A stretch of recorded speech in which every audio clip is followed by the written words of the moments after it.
어제와 오늘 네이버와 다음 카카오가 각각 당국의 검열에 대한 보고서를 내놨습니다. 이에 따르면 지난 2년 사이에 압수영장 건수가 대여섯 배 급증한 것으로 나타났습니다. 왜 이런 결과가 나왔고 현재 정부의 사이버 검열 실태는 어떤지 취재 기자와 알아보겠습니다. IT부 김동훈 기자 나왔습니다. 김 기자, 먼저 그 포털 업체들이 내놓은 보고서 내용을 간략하게 살펴보죠. 네, 오늘 발간된 다음 카카오의 자료를 먼저 살펴보겠습니다. 수사기관이 카카오에 요청한 압수수색 영장 건수는 지난 2012년 상반기 270건에서 지난해 상반기 2100건에 이르기까지 급증했습니다. 그런데 지난해 하반기에는 1700건으로 줄었습니다. 다음의 경우도 지난해 상반기를 제외하면 비슷한 추이를 보였습니다. 또 최근 2년간 수사기관에 제공한 이용자 계정 수는 다음의 경우 12만 건에서 35만 건 수준으로 크게 늘었습니다. 카카오의 경우 이를 집계하지 않아 공개되지 않았습니다. 네이버의 집계 결과도 이와 유사합니다. 이 회사에 대한 압수수색 영장 요청은 지난 2012년 1,400건에서 지난해 9,300건으로 증가했습니다. 이용자 계정 제공 건수는 지난 2012년 상반기 1,700건에서 하반기 16만 건으로 급증했는데 지난 2013년 상반기에는 4만 건까지 줄었다가 하반기에는 17만 건으로 다시 증가했습니다. 다만 지난해 상반기엔 5만 8천 건, 하반기 1만 7천 건으로 감소세를 보였습니다. 제일 이제 눈에 띄는 게 그 당국의 압수영장 횟수인데요. 이게 왜 이렇게 늘어난 겁니까?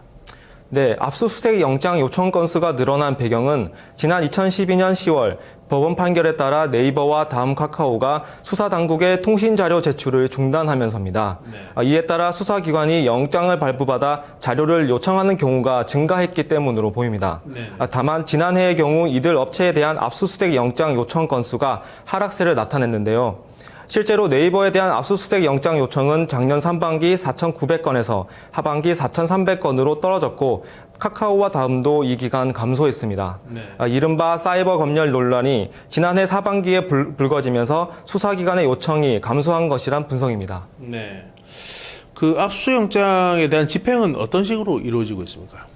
네, 수사기관은 압수수색 영장을 발부받은 뒤 이메일이나 팩스, 문서, 그리고 직접 방문 등 다양한 방식으로 수사 대상 업체와 접촉합니다. 이때 업체들은 수사기관이 요청한 내용을 검토해 영장이 발부된 경우 등 법이 허용하는 경우에만 정보를 제출한다고 밝혔습니다. 자료는 출력한 문서나 DVD, CD 등으로 제출되는데 암호화에 제공합니다. 이를 통해 조작 또는 훼손 가능성을 예방한다는 게 이들 업체의 설명입니다. 이제 따지고 보면 지난해 10월 그 사이버 검열 논란이 일어난 이후에 압수영장 건수가 좀 줄긴 했는데요. 과연 앞으로는 이렇게 좀 무분별하게 진행이 되는 압수영장 요청이 줄어들 수 있을 걸로 봅니까? 네, 이번 투명 보고서 발간으로 기업이 수사기관에 제공하는 개인정보의 규모가 공개됐기 때문에 이용자들은 기업의 개인정보 보호 실태를 대략 알 수 있게 됐습니다. 이에 따라 기업과 수사기관이 소중한 개인정보를 오남용하는 것에 대한 거부감과 저항이 생길 가능성이 높아졌습니다. 반면 이런 상황을 투명하게 공개한 기업은 개인정보를 수사기관에 함부로 제공하지 않는 이미지를 갖게 되므로 신뢰를 얻을 수 있습니다. 이 때문에 다른 기업도 이런 움직임에 동참할 수 있고요. 수사기관의 경우 개인정보를 기업에 요청할 때 과거보다 신중을 기할 것이란 분석입니다. 다만 이 투명성 보고서가 일부 기업의 개인정보 보호 정책 발표에 그치지 않으려면 다른 기업들의 참여는 물론 시민운동 등을 통한 사회적 공론화가 필요해 보입니다. 보고서 내용도 단순히 수치만 제공할 게 아니라 어느 수사기관이 누구를 대상으로 어떤 목적을 갖고 개인정보를 수집했는지 등 더 구체적인 정보를 담아야 개인정보 피해 정도를 더 정확하게 파악할 수 있게 될 겁니다. 그리고 법적으로 사용자의 개인정보를 보유한 업체는 그것이 제3자에게 어떻게 제공됐는지를 자사 고객이 원할 때 제공할 의무가 있다는 점도 널리 알려져야 할 것입니다. 네, 알겠습니다. 김동훈 기자 수고했습니다.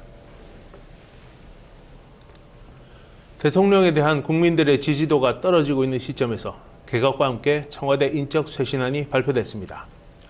신임 총리에 대해서는 비교적 기대가 높지만 청와대 쇄신안에 대해서는 아쉽다는 목소리가 나옵니다. 과연 이번 쇄신안으로 국민들의 지지를 회복할 수 있을지 지켜봐야겠습니다. 뉴스동을 마칩니다. 고맙습니다.